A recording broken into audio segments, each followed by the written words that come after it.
What's going on, guys? It's been a while.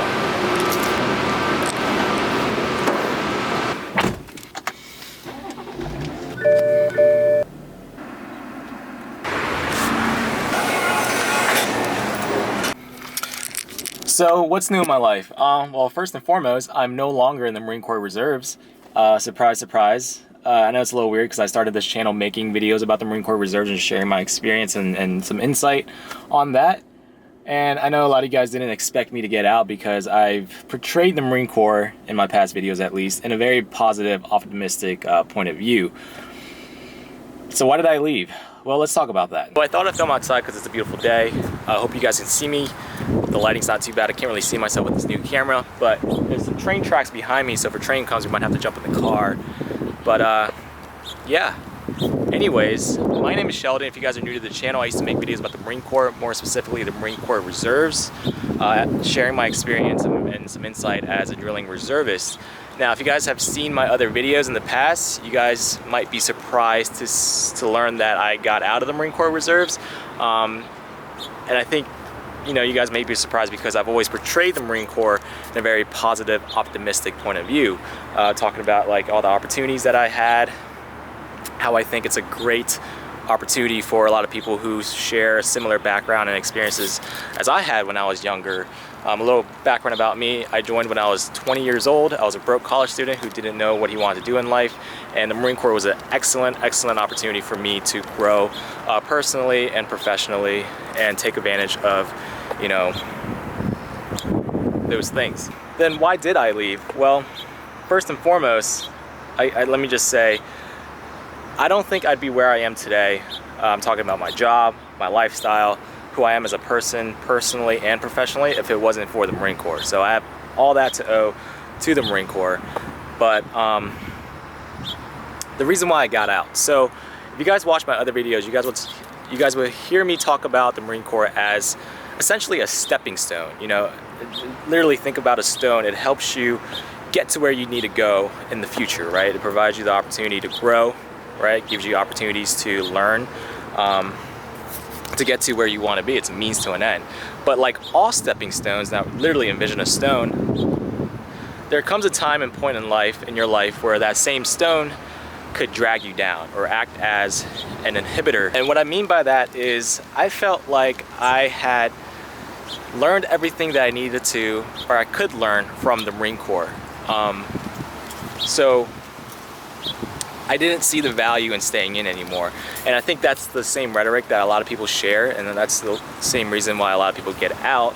But for me, like, I have a pretty solid job, and I think that's one of the reasons why I don't make a lot of these videos, is because I don't rely on YouTube for income or, you know, sponsorships or anything like that. Like, this is really just my eccentric hobby. To be perfectly honest with you, I thought the Marine Corps was actually holding me back into becoming the person that I want to be in the future, which essentially, to simply put it, is a more empathetic, more knowledgeable, more caring, smarter person. And it's not to say that you can't be those things while serving in the Marine Corps. I know people who have served for 20, 30 years who grew up to be, you know, excellent people. But for me, particularly in my situation at my reserves unit, I actually felt the opposite. I felt like, you know, going to drill and trying to maintain, you know, my life outside of drill was only inhibiting me from growing. And this is not something, let me just say that, this is not something that I would actually share with someone who's thinking about joining, because you're not even at that point yet, right? Because you guys, if you're thinking about joining, you're trying to get from point A to point B, whereas I'm kind of trying to get from point D to E or F or whatever, right? And like I said, there's a lot of things that you can learn from the Marine Corps, but at a point it becomes a threshold. And what I mean by that is, you know, you can only learn so many things until you feel like you're being complacent and stuck. You gotta, you know, do other things, experience other things. And for me, that was definitely the case. Mainly, it was my MOS, right? So my MOS, if you guys don't know, I was a supply administration and operations clerk, 3043, and basically, I thought the job was pretty easy. And that's not to say that, I'm not trying to say that, you know, I'm a smart know-it-all person, but I realized, like, once you get good with Excel and you know how to count stuff and you know how like things operate logistically, it's not that hard. And for me, like, I couldn't see myself becoming a staff sergeant or a gunnery sergeant or, you know, even a master sergeant in the Marine Corps just doing that. But you know, that's a whole nother video about how you can turn your MOS into a stepping stone for other things. Like for me, like I work with databases and I do configuration management in terms of data and project management, and that's all because of my experience as a 3043. But that's not the point of this video. It kind of is, but not really. I don't think, another reason why I left is because it was definitely taking a toll on me and my personal relationships.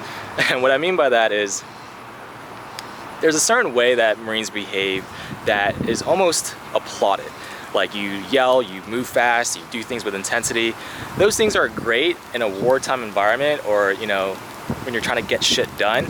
It's not so great when you're trying to be empathetic or treat your girlfriend or your friends, or to deal with stressful situations, or to deal with disagreements or conflict. It's not the best way to resolve conflict, especially in a workplace. A lot of the behavior that I was exposed to at drill, I started adopting in my personal life, and it really took a toll on my relationship with my girlfriend, my friends, my mom, even at work, the way that I treated coworkers.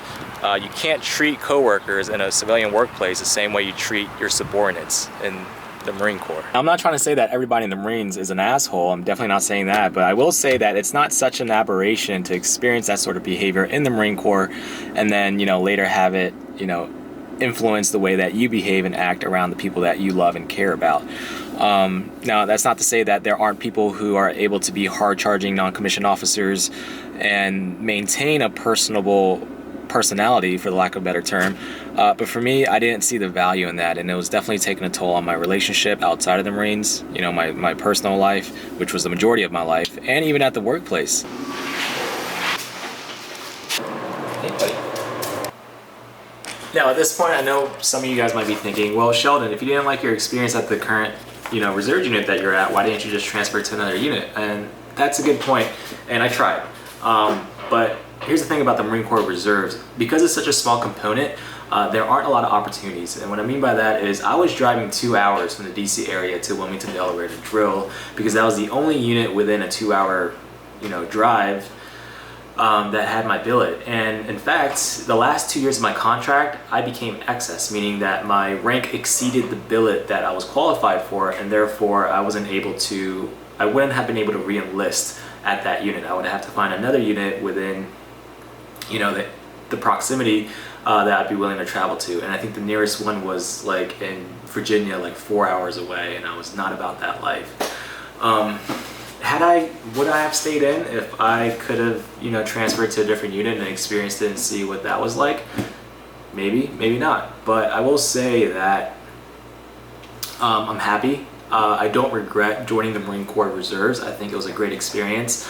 And like I said in the beginning of the video, I owe a lot of the things that I have right now and who I am as a person right now because of my experience and the opportunities that I had in the Marine Corps Reserves. But like all things, in order to progress in life, you kind of have to close one door in order to open another. And that's essentially what I felt like I had to do. And just to give you guys an idea, I thought I was going to do 20 years when I first joined. But, you know, I realized that your perception at the beginning of things before you experience it don't always stay true throughout your experience as you continue to progress in your journey. So always keep an open mind, always look for new opportunities, always look for ways to grow, and just understand that sometimes in order to grow you have to let some things go. And for me, that was the reserves. So does that mean that I'll stop making videos about the Marine Corps Reserves? No, I don't think so. In fact, I think I'm in a better place now to share my experience and insight from a place called hindsight. And I think hindsight's a gift. Not to be too cheesy, but I've had some time to experience it and then reflect and gather my thoughts. And I think I can share my experience from a more unbiased point of view.